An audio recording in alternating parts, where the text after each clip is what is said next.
माननीय राज्यपाल जी के अभिभाषण के ऊपर आपने मुझे बोलने का मौका दिया, मैं आपका आभार प्रकट करता हूं।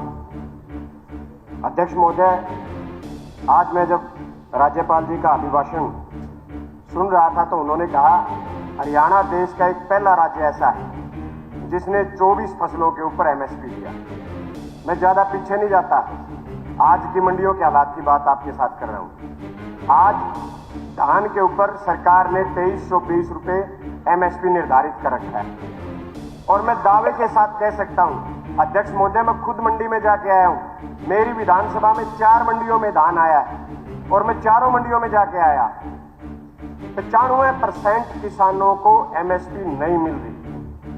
20-20 दिन, महीना महीना किसान अपनी फसल को बेचने की जुगाड़ में है और आखिर में उनको 1800-2000 रुपए अपनी फसल बेचनी पड़ रही है। मॉइस्चराइजर के नाम पे, नमी के नाम पे सर किसान को ठगा जा रहा है। मार्केट कमेटी का मीटर अलग है जो नमी चेक करता है, उसके आंकड़े अलग आते हैं। आड़ती का जो मीटर है उसके आंकड़े अलग आते हैं। खुद जो मीटर जो है, जो मशीनें जो नमी चेक कर रही हैं, आपस में एक मशीन का मेल नहीं खाता और नमी के नाम के ऊपर किसान को इस तरीके से ठगा जा रहा है। जब किसान एमएसपी के ऊपर धान बेचता है तो कहते हैं मिलर नहीं है, परचेजर नहीं है, लेकिन वही किसान अगर उस फसल को 1800-2000 बेचता है तो मिलर भी उपलब्ध हो जाता है और परचेजर भी आ जाता है। किसान के साथ इस तरीके का व्यवहार किया जा रहा है। उसे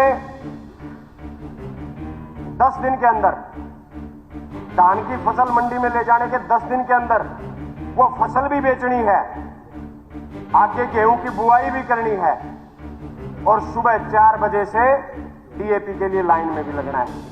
अध्यक्ष महोदय, सब बहुत सारे साथियों ने एक बात और रखी डीएपी के बारे में। सब ने अपने अपने आंकड़े दिए, मैं अपनी विधानसभा के आंकड़े आपको देता हूं। मेरी विधानसभा में नालून ब्लॉक की मैं बात कर रहा हूं, 93,000 डीएपी बैग की जरूरत है और कल तक केवल 15,500 बैग नालून विधानसभा तक पहुंचे। माननीय मंत्री जी बीच में खड़े हुए थे, वो कह रहे थे कि स्टॉक बचाओ, हमारे स्टॉक में डीएपी है। मैं पूछना चाहता हूं, 10 दिन के बाद गेहूं की बुआई का समय निकल जाएगा और आपकी डीएपी स्टॉक में धरी की धरी रह जाएगी, लेकिन उस वक्त तक किसान बर्बाद हो चुका होगा। पहले कहते थे देशों में देश हरियाणा, जहां दूध दही का खाना। सर, आज सोशल मीडिया के ऊपर हमारे प्रदेश का मजाक बनाया जाता है कि आओ हमारे हरियाणा में जहां खाद मिलती है थाने में।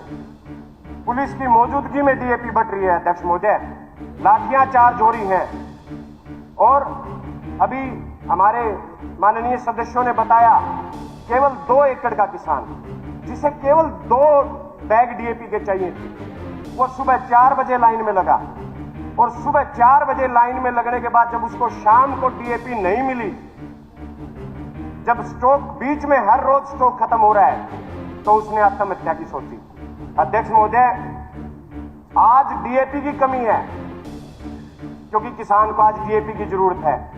1 महीने बाद आप देखना किसान को यूरिया के लिए लाइन में लगना पड़ेगा क्योंकि उस टाइम किसान को यूरिया की जरूरत होगी। मैं अध्यक्ष महोदय, जो डीएपी खाद बांटने का जो तरीका सरकार ने बनाया हुआ है, वो आधार कार्ड के ऊपर 2 कट्टे 3 कट्टे देने का, बैग देने का तरीका है।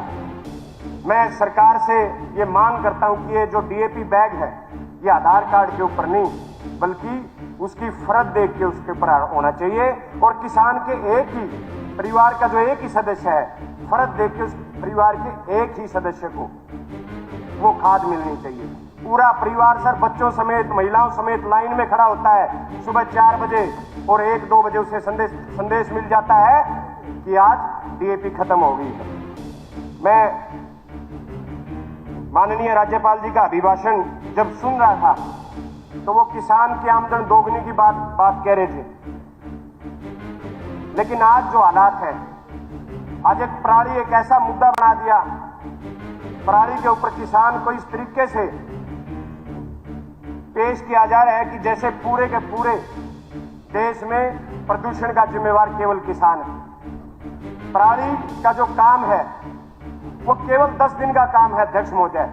365 दिन फैक्ट्रियां चलती हैं, व्हीकल चलते हैं, लेकिन पूरे साल के प्रदूषण के लिए मात्र उन 10 दिन के लिए किसान को जिम्मेदार ठहरा दिया जाता है।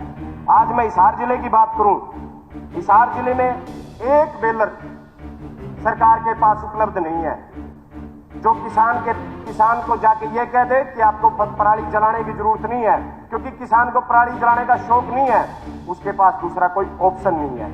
1000 रुपए सरकार ने जो घोषणा की थी पराली की जो नहीं जलाएगा उसको मिलेगी, आज तक पिछली 2022 और 23 की वो पेमेंट अभी बकाया पड़ी है सर किसानों की। अध्यक्ष महोदय, सरकार नहीं चाहती कि किसान खेती करे, पराली जलाना तो मजबूरी है। सरकार लेके आई कि इसको डीकंपोजर के जरिए पराली को कंपोज किया जा सकता है, लेकिन अगर हम उस पराली को कंपोज करने जाएं तो 1 महीने का समय लगेगा। डीकंपोजर के जरिए अगर उस पराली को कंपोज करने में लगे, किसान के पास मात्र 10 दिन का समय होता है अगली फसल की बुआई के लिए। तो मैं आपसे, आपके माध्यम से मैं माननीय मुख्यमंत्री जी और सरकार से प्रार्थना करता हूं कि किसान को पराली के ऊपर ऐसा विलन ना बनाया जाए, बल्कि पराली के समाधान निकाले जाएं। सर, आज मेरे नालू हल्के की मैं बता रहा हूं आपको, पराली जलाने के ऊपर पहले जुर्माना लगाया गया। मैं उदाहरण के तौर पर आपको 2 किसानों के नाम बता देता हूं सर। सुरजीत पुत्र मनीराम, नालू विधानसभा में बुडाना का है, इसके ऊपर पहले जुर्माना लगाया गया और फिर इसके ऊपर 420 तारीख को मुकदमा दर्ज किया गया, 415 नंबर उस मुकदमा नंबर दर्ज किया गया सर। ऐसे ही बलजीत पुत्र वजीर सिंह के ऊपर 416 नंबर उसका मुकदमा है सर, मुकदमा दर्ज किया गया जुर्माना लगाने के बाद। माननीय अध्यक्ष महोदय, मैं एक चीज और सिर्फ आपके माध्यम से केवल एक बात ही रखना चाहता हूं। अभी बहुत सारे सदस्यों ने सरकार की तरफ से खेलों का गुणगान किया, लेकिन एक ऐसा वक्त था जहां हरियाणा सरकार को आवाज उठाने की जरूरत थी। अध्यक्ष महोदय, पेरिस ओलंपिक में हरियाणा से 24 खिलाड़ी ओलंपिक में गए और गुजरात से मात्र 2 खिलाड़ी ओलंपिक के लिए गए, लेकिन गुजरात का बजट खेलों के लिए जो जारी किया केंद्र सरकार ने, आपकी सरकार ने, वो 426 करोड़ रुपए जारी किया गया।